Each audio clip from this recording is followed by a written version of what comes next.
다질련 차를 말하다 24번째 시간입니다. 오늘은 디카페인 처리 2회를 시작합니다.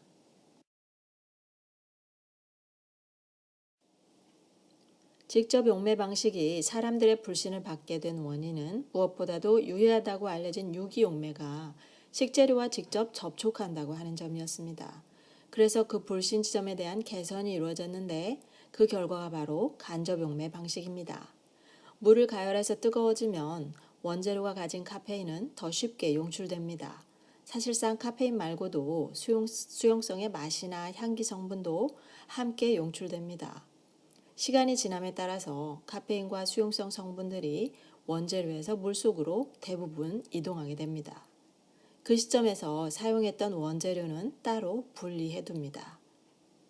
이때 분리된 원재료는 카페인은 모두 용출되어서 거의 남아있지 않고 맛도 향도 덜한 상태일 것입니다. 이제 남아있는 물속에 카페인과 쉽게 결합을 일으키는 다른 유기용매를 혼합시킵니다.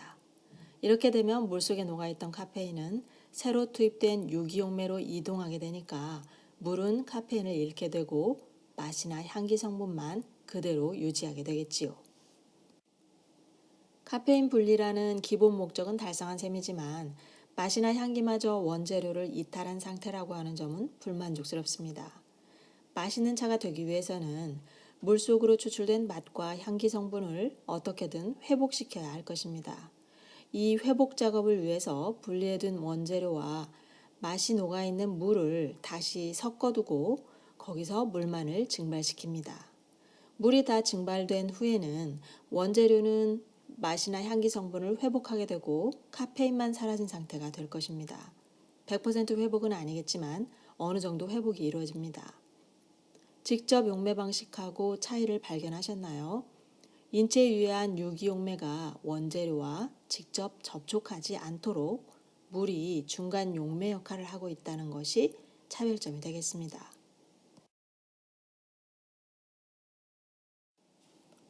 지금까지 소개한 두 가지 방식, 직접 용매 방식과 간접 용매 방식은 절차가 조금 다르긴 해도 유기용매를 필요로 한다는 공통점이 있습니다.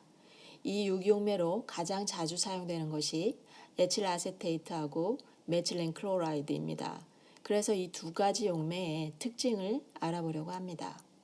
에틸아세테이트는 천연식물에서 추출될 수가 있는데 바로 이 특징을 부각시켜서 이 용매를 사용하는 제조업자들이 내추럴 프로세스라는 표현을 사용하기도 합니다. 하지만 에틸아세테이트는 화학적으로도 합성이 가능합니다. 일반 소비자로서는 제조자가 천연 에틸아세테이트를 사용했는지 합성을 사용했는지 구분하기는 쉽지 않습니다. 이 용매에서 또 다른 문제점은 차입의 카페인 외에 향기나 맛 성분이 일부 용출되기 때문에 완성된 차의 맛이 원래 품질만 못하다고 하는 것입니다. 두 번째 용매, 메틸렌 클로라이드는 간접 용매 방식에서 많이 사용됩니다. 카페인만 선택적으로 용출하는 능력이 에틸아세테이트보다 우수합니다. 간접 용매 방식은 물을 사용한다는 특징을 부각시켜서 제조업자들이 워터 프로세스라 부르기도 합니다.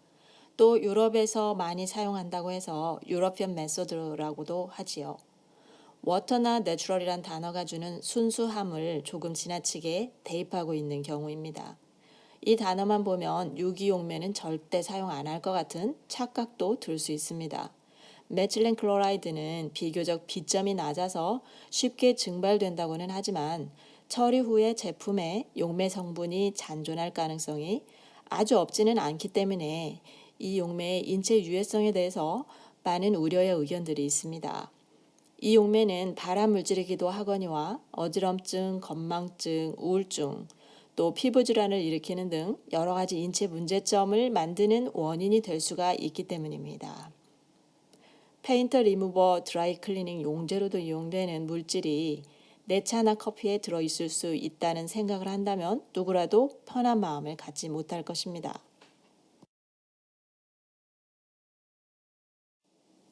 직접 용매나 간접 용매 처리 공정에서 공통적으로 우려했던 점은 화학적 용매를 사용한다는 것입니다.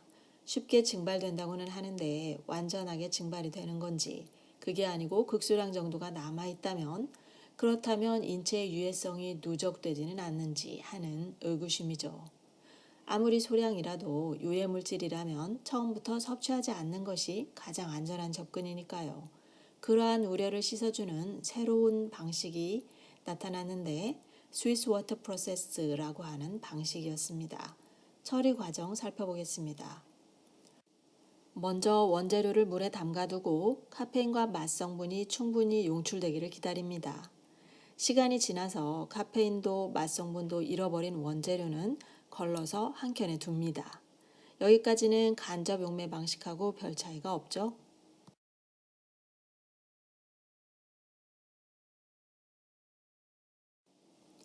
카페인과 맛 성분이 녹아있는 물을 탄소 필터에 통과시켜서 카페인은 흡착시키고 나머지 맛 성분만 가득한 물을 만듭니다.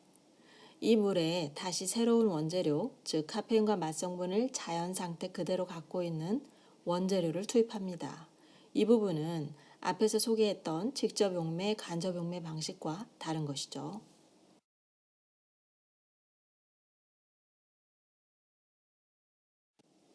스위스워터 프로세스의 나머지 부분은 다음 시간에 이어서 진행하도록 하겠습니다. 이것으로 다즐리안 차를 말하다 24번째 시간을 마칩니다. 함께 해주신 여러분 감사합니다.